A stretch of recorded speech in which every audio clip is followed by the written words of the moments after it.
दादा दयाल जी की ओर से प्रेम भरी शुभ आशीर्वाद। बोल मेरे श्री गुरु महाराज की जय। बड़े भाग्य से जीव को सत्पुरुषों के सत्संग की प्राप्ति होती है। जब जन्म जन्मांतरों के पुण्य फलीभूत होते हैं और परमात्मा की कृपा होती है, तब जीव को सत्पुरुषों की सत्संगत का अवसर मिलता है। श्री रामायण में वर्णन आया है, बिन सत्संग विवेक न होई, राम कृपा बिन सुलभ न सोई।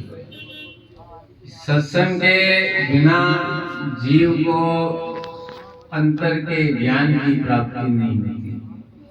शास्त्र का ज्ञान तो शास्त्रों से प्राप्त हो जाता है।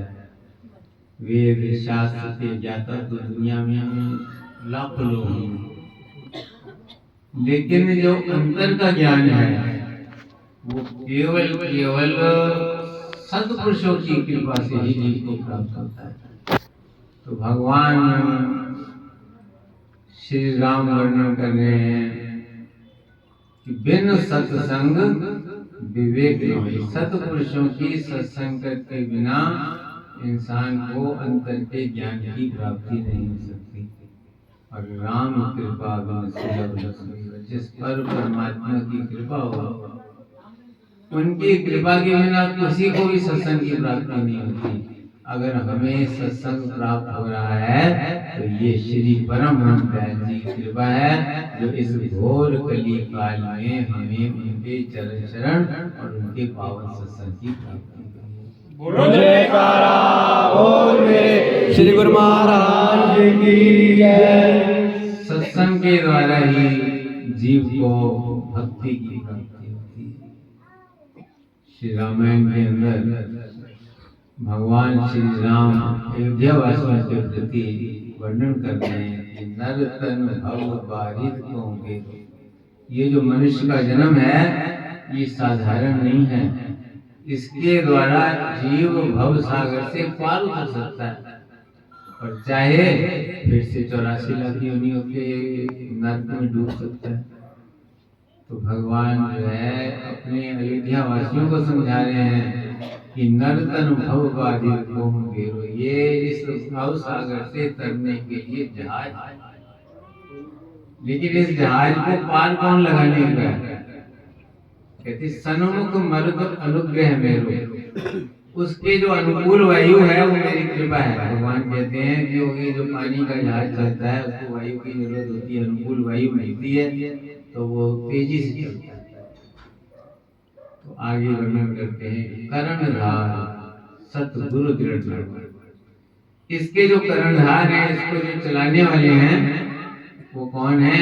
वो वक्त के संत सदगुरु हैं, जिन्हें उनकी चरण शरण मिल जाती है, जो उनके पावन वचनों के अनुसार चलते हैं, तो वो उसके जो है जहाज पर विराजमान होकर के उसके बेड़े को पार करते हैं।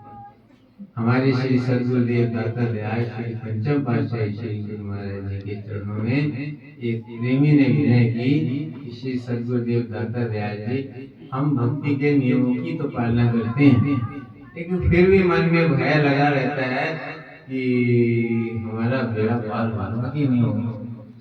श्री गुरु महाराज जी ने फरमाया कि जो भक्ति के नियमों की पालना करते हैं, 2 घंटे भजन करते हैं, उनके बेड़े को पार करने के लिए उनके बेड़े पर श्री परम दयाल जी साक्षात विराजमान रहते हैं। बोलो जयकारा बोल मेरे श्री महाराज की जय। श्री हजूर सदगुरुदेव दादा दयाल जी ने भी एक बार अपने वचनों में फरमाया कि ये हमारी पक्की गारंटी है, आप श्री अनंतपुर दरबार में आ गए हो, श्री परम दयाल जी की शरण में आ गए हो, तो आपका जो बेड़ा है श्री परम दयाल जी डूबने नहीं देंगे। आप भक्ति के नियमों की पालना करोगे तो आपके बेड़े को भव सागर से पार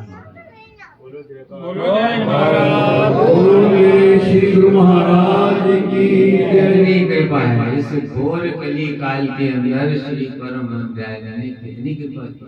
कहाँ तो जो है ऋषि मुनि योगी, आप ग्रंथ पढ़ते हैं, शास्त्र पढ़ते हैं, आपने रामायण देखी होगी, श्रीमद् भागवत गीता देखी होगी, उसमें कितना कितना ऋषि मुनि भगवान के दर्शन मात्र के लिए तपस्याएं करते हैं।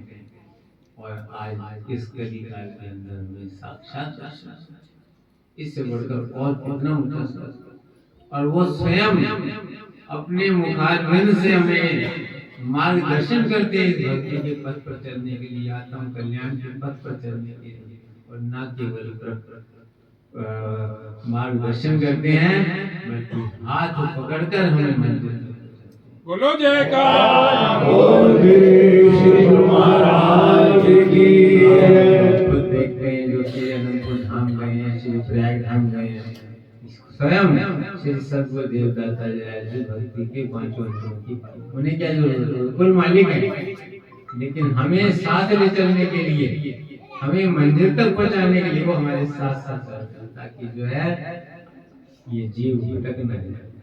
तो इतनी दयालुता महापुरुषों की है, तो हम सबका कर्तव्य है कि हम भक्ति के नियमों की पालना करें, सच्चे नाम की कमाई करें, सतगुरु के गुणानुवाद गाएं और अपने जीवन को बोलो जयकार बोल श्री गुरु महाराज की जय। गुरु साचे दरबार की जय। श्री आनंदपुर वासी भगवान की जय। वंदे गुरुपद कृपा सिंधु रूप हरि महा